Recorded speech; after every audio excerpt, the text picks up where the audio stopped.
Hello students, in the last lecture we have studied ultrafiltration, okay, which is the very first step of mechanism of urine formation, okay. Then in that afterwards we have also studied difference between the tubular reabsorption and tubular secretion. Now we will start with the actual tubular reabsorption, okay. So tubular reabsorption, where it takes place in the tubules of the nephron, okay. So tubules of the nephron will start from PCT, that is proximal convoluted tubule. So let's focus firstly over the tubular reabsorption which takes place in PCT. In the last lecture I have told you maximum tubular reabsorption takes place in PCT. What's the reason behind that? PCT is laden with brush bordered cuboidal epithelial cells, and this brush bordered cuboidal epithelial cells will have maximum microvilli for reabsorption of important substances. And which all important substances are absorbed? High threshold substances and low threshold substances, okay. So first reason for maximum reabsorption in PCT, brush bordered epithelium is seen. Then cuboidal epithelium का खासियत क्या है? We have studied in animal tissues. Cuboidal epithelium is responsible for maximum secretion as well as reabsorption. So it is having more of mitochondria. Okay, so more of mitochondria is present in the cuboidal epithelial cells. So mitochondria will produce more of ATP. So more of ATP will be available for active transport. Okay, so high threshold substances कैसे लिए जाते हैं peritubular capillaries में? By active transport. And high threshold substances are very important for our body. Those are all nutrients such as glucose, amino acids, hormones, vitamin C. Got it? Vitamin C, ascorbic acid. Okay, so that is also reabsorbed. So for reabsorption of high threshold substances, more energy is needed. So more energy is needed, so mitochondria, powerhouse of the cell, is more in cuboidal epithelial cells. Then third reason why maximum reabsorption takes place in PCT, that is PCT cells are having more of glycogen. So mitochondria is responsible for cellular respiration. So cellular respiration में क्या होता है? ATP molecules are formed, okay, and excess of glucose अगर हो गया cuboidal cells में, that excess glucose will be stored in the form of glycogen. So PCT cells will have more of the microvilli, then it is having more of mitochondria, and thirdly it is having more of glycogen, because of which it is involved in maximum tubular reabsorption. Okay, got it? Now we will see here how these substances which are present in the PCT are getting entered in the peritubular capillaries. So tubular reabsorption कैसे होता है PCT में? I have shown diagrammatically here. So look at this. This is the inner lining of the PCT. Inner lining of the PCT is made up of cuboidal epithelial cells having microvilli for maximum absorption. So ये जो nephric filtrate है, इसमें Na positive रहेगा, Cl negative रहेगा, then Ca positive, okay, that is calcium ions are there, magnesium ions are there, and many other important ions are also present. Then high threshold substances which are present in the nephric filtrate are glucose, amino acids, hormones, then especially vitamin C, ascorbic acid, and many other negligible amount of vitamins are also absorbed. Maximum reabsorption vitamin C का होता है. Okay, then HCO3, that is bicarbonate ions, are very important for the blood. Why? Because these are involved in formation of carbonic acid as well as in the formation of sodium bicarbonate and potassium bicarbonate, which plays very important role in transportation of carbon dioxide. Okay, then water, urea, and various other ions which are present in the nephric filtrate will be reabsorbed. सो वो sodium कैसे reabsorb होता है peritubular capillaries में? It is reabsorbed by sodium potassium ATPase pump. Okay, what are these? These are the proteins which are involved in transportation of the sodium ions and potassium ions.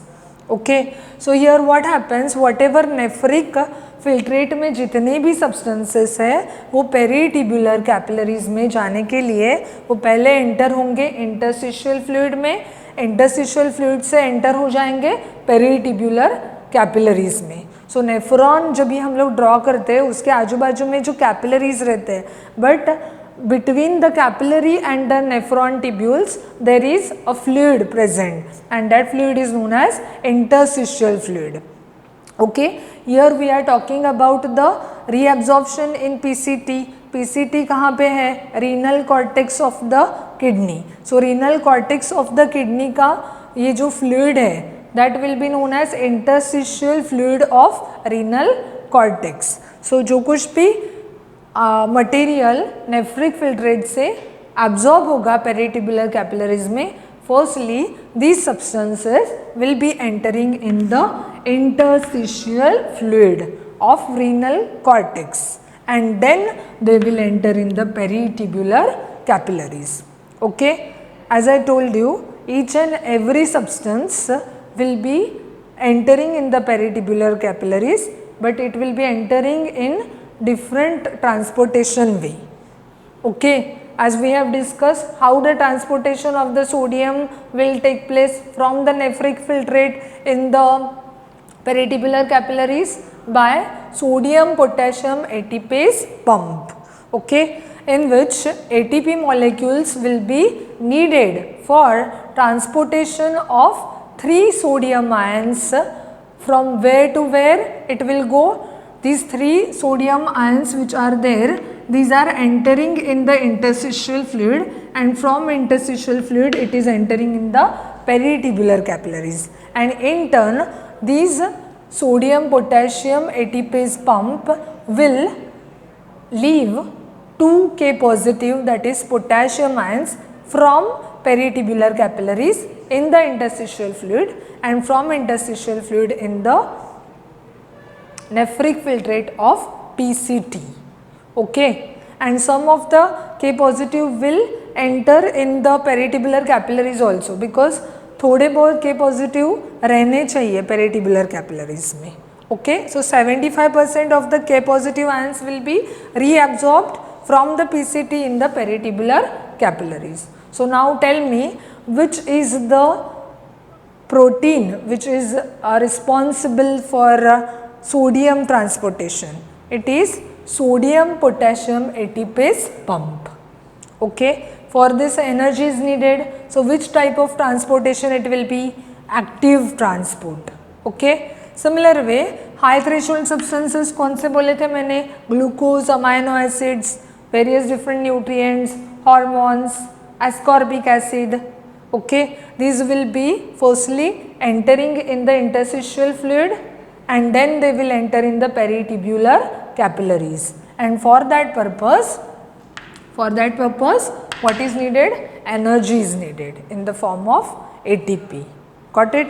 So यहाँ पे क्या होता है, basically दोनों भी sodium as well as these all high threshold substances are consuming ATP molecules, इसीलिए उसको बोला है active transport. But पहले तो सोडियम आयंस जाएंगे, बाद में glucose, amino acids, hormones, vitamin C जाएंगे. So we can say that sodium का पहले ट्रांसपोर्टेशन होता है, that's why it is known as primary active transport, और उसके बाद में न्यूट्रिएंट्स का ट्रांसपोर्टेशन हो रहा है एंड हार्मोन्स का. High threshold substances are getting transport after transportation of sodium ions. That's why transportation of high threshold substances will be secondary active transport. So primary active transport is transportation of sodium ions by sodium potassium ATPase pump, and transportation of high threshold substances from the nephric filtrate in the peritubular capillaries is secondary active transport. Okay, it is by utilization of ATP here also and here also. But ये पहले जाता है इसलिए ये primary हो गया, और ये बाद में जाता है इसलिए ये क्या हो गया, secondary active transport. Okay, now will see which are the other substances which are entering in the peritubular capillaries from the PCT. So which are those? Bicarbonates. Bicarbonates are entering here, then water, urea and various ions. Okay, so all these which are there, these are getting entered in the peritubular capillaries because of diffusion. Okay, so diffuse होते हैं वो, so that must be passive transport. Diffusion is slow, so there is no utilization of ATP here. So passive transport से bicarbonate ions, water, urea and various ions will be entering from the nephric tubule of the PCT in the interstitial fluid and then in the peritubular capillaries. Okay, so maximum absorption of PCT is taking maximum absorption of substances such as water, sodium ions, many nutrients, potassium ions, urea is taking place in the PCT. So कितना absorb होता है, 80% water is reabsorbed, 70% sodium ions, 75% K positive ions, then entire glucose and amino acids which are present in the nephric filtrate are reabsorbed, then ascorbic acid, that is vitamin C, urea and bicarbonate ions. So all these are reabsorbed in the peritubular capillaries. Okay, so nephric filtrate which remains in the PCT after reabsorption, that will be isotonic to the blood which is present in the peritubular capillaries of renal cortex. Okay, got it. So what is the tonicity of the nephric filtrate after tubular reabsorption in PCT? It is isotonic. Okay, so isotonic with the blood plasma which is present in the peritubular capillaries. Okay, so this is all about tubular reabsorption. So in the next lecture we will be studying tubular secretion which takes place in PCT. Means कौन से वाले substances PCT में से PCT में add up हो जाएंगे. Okay, tubular secretion में क्या होता है, addition of the harmful substances from where to where, from peritubular capillaries in the nephric tubule of PCT. कैसे जाएगा वो, उल्टा डायरेक्शन में. उल्टा direction means peritubular capillaries to interstitial fluid to PCT. Okay, so this is all about tubular reabsorption in PCT. Thank you.